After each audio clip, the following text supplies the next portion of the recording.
This is the new DJI Mini 3, and in this video we're gonna go through 10 reasons why you might wanna get this drone. We're gonna go through all of the features that make this unique, and I'm gonna show you a bunch of footage that I've shot using the Mini 3. All right, let's get into it.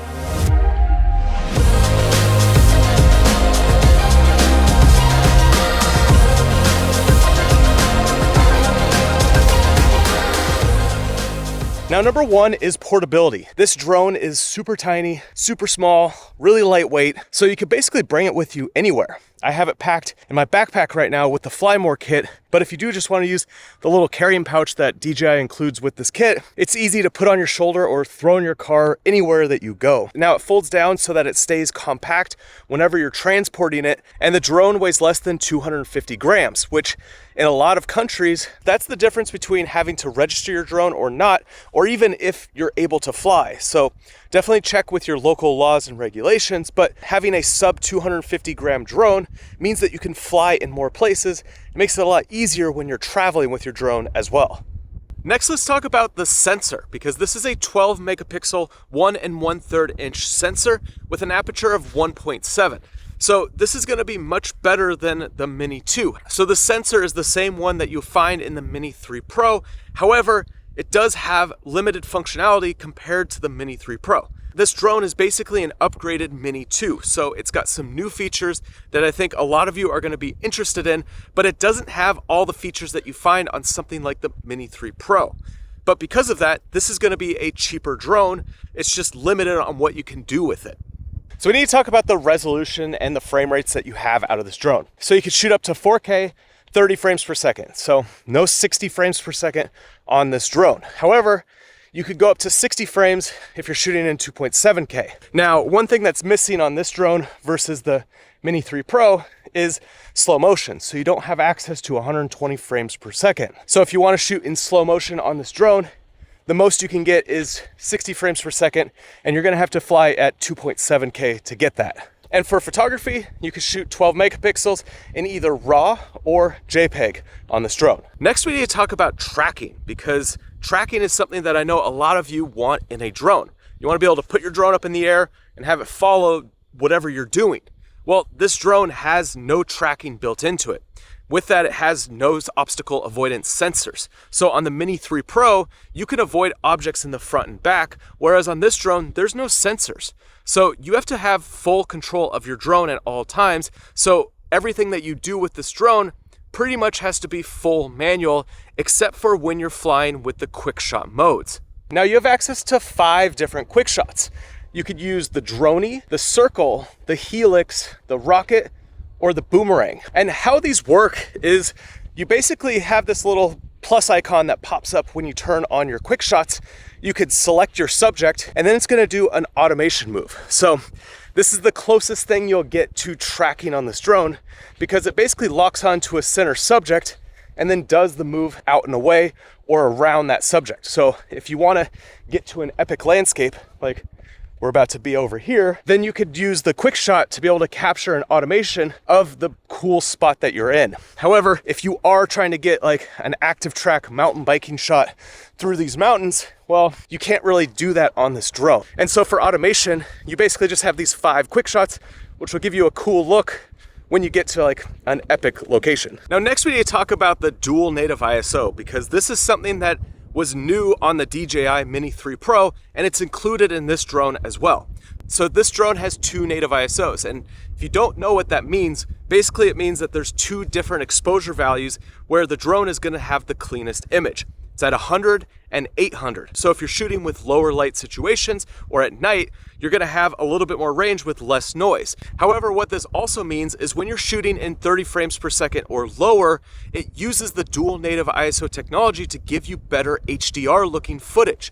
And so when you're shooting, your shadows will be a little bit more lifted so they won't be fully black. and your highlights won't be as overexposed. So it's gonna give you a much cleaner looking image, whereas when you're flying with the Mini 2, when you're in harsh contrast situations, you would either have to let your footage go fully black in the shadows or let the sky overexpose.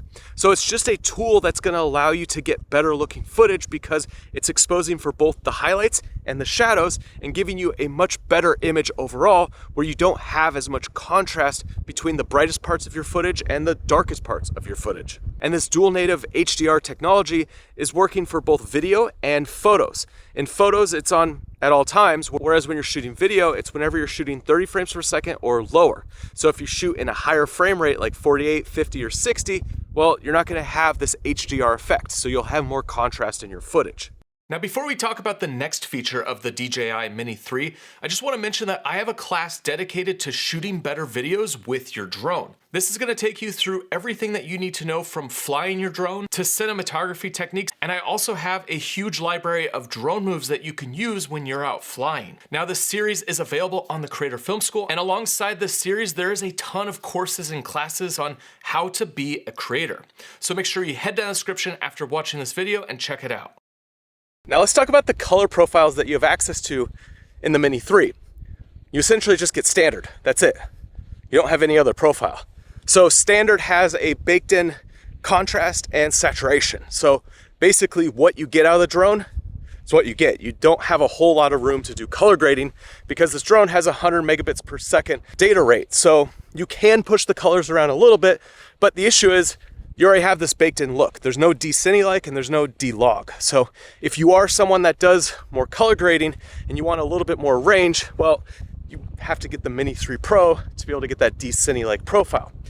However, because of the HDR technology in this drone, you will see better shadows and better highlights than you would on the Mini 2. And so there is some range to do some color grading. You could do some tweaks, but essentially you're getting a burned in image, and what you see in the drone is what you're getting. So just like the Mini 3 Pro, this drone allows you to do vertical shooting. So the camera actually rotates 90 degrees and gives you a vertical image. So this way, if you're shooting vertical videos for like Reels, TikToks, or Shorts, or you just want portrait style photos, well, you could flip the camera and not have to crop in on your footage.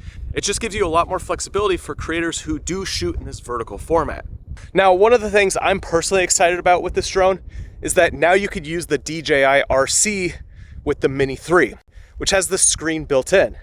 And working with the RC is just so much easier because you never have to attach your phone to the controller to be able to fly this drone. It's basically an all-in-one setup. So if you get the Fly More kit with the controller, 3 batteries, and the drone, you basically have everything you need, and you have a lot of flight time with those 3 batteries. But the DJI RC just makes everything so much easier when you're flying because it has a longer battery time in the controller itself, and you're not having to worry about connecting it to any other device. Just turn on the RC, turn on the drone, and you're ready to start flying. And one of the big things with this drone is the longer flight time. And there's 2 batteries that you can use with this drone. One of them keeps the drone under that 250 gram limit. And if you get the Fly More kit, it comes with 3 of these batteries. And you can see on the battery itself, it says 249 grams. And this battery is gonna give you 38 minutes of flight time. Now that's obviously in ideal conditions, which means that you'll probably get more like 30 minutes of flight time, depending on your weather conditions, how much wind you're fighting, and also how you're flying. So if you're flying a lot in like sport mode versus cine mode, well, you're gonna drain the battery a little bit faster. But having 38 as the max ideal gives you a range that's around 30 minutes that you're gonna be able to work with. Now, there is another battery that gives you longer flight time. It does make the drone heavier, so it's above that 250 gram limit. But when you use this battery in perfect ideal conditions, you get 51 minutes. And so what that means is majority of the time, you're gonna get in the high 40s when you're out flying with the longer flight time. And having a drone that can fly 30 to 40 minutes in the air just gives you a lot of time to work with this drone, and you don't have to carry a ton of extra batteries depending on what you're shooting. You could get a few different flights on one battery, or you could just have the drone up in the air and get super long flight time and be able to get a ton of different shots on one battery. So who is this drone for, and should you get the Mini 3? Well, if you're new to drone flying and this is your first drone, this is a good option to learn the basics and be able to start working with a drone that's gonna produce some really good quality footage. As long as you have your exposure nailed on the shots, you're gonna get great footage. Now, if you're someone who has the Mini 2 and you're looking for an upgrade, well, this drone has a few key features that I think is gonna appeal to Mini 2 pilots. And those are being able to use the DJI RC and also the HDR technology that gives you less contrast when you're filming in super contrasty environments.